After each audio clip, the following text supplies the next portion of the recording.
Okay, here we want to solve the polynomial inequality. This is x plus 1 times x minus 3 times x minus 6, which is greater than 0. So the first thing we're going to do is we're going to find the critical points.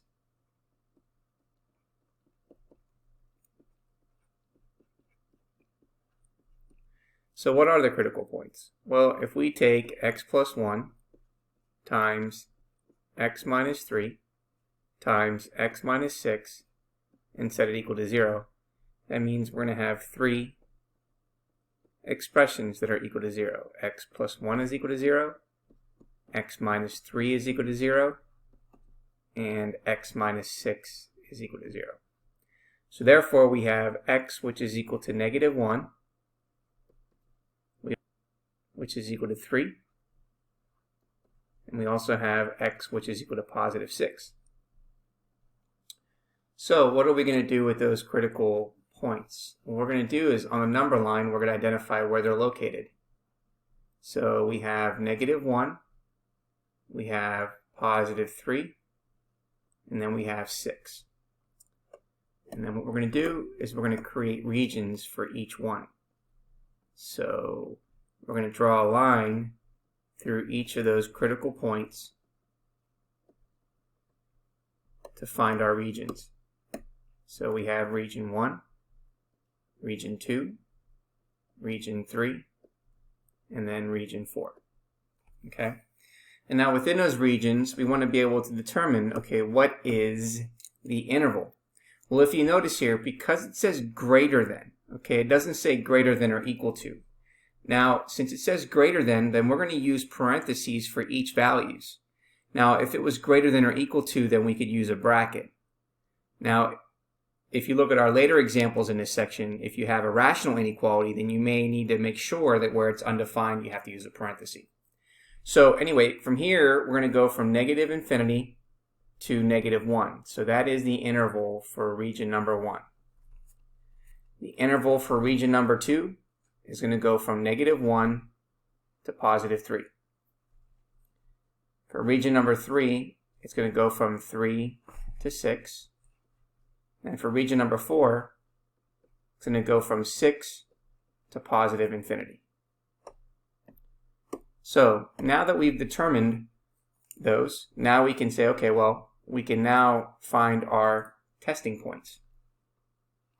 So in each region, we're going to pick a testing point and then put it into the inequality here. So in region number 1, we can pick a value of x that's to the left of negative 1, which would be negative 2.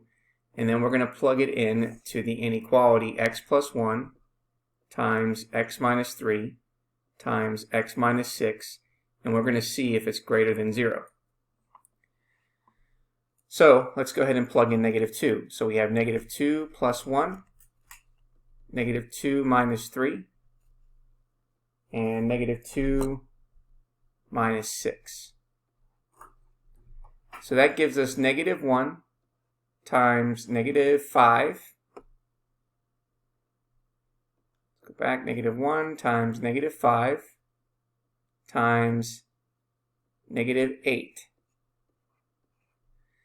So that's negative 1 times negative 5, which is positive 5. Positive 5 times negative 8 is negative 40. So is negative 40 greater than 0? Well, the answer is false. So that means in region number 1, it is false. Okay, let's take a look at region number 2. Well, 0 is in between negative 1 and 3, so that would be the easiest one to choose. So again, using x plus 1 times x minus 3 times x minus 6, and we want to see if it's greater than 0. So we have 0 plus 1 times 0 minus 3 times 0 minus 6. Well, that is 1 times negative 3 times negative 6. Well, 1 times negative 3 times negative 6 is positive 18, and that's greater than 0, so therefore it is true for region number 2. Okay, let's take a look at region number 3. So we're going to find a value in between 3 and 6, so we can pick 4.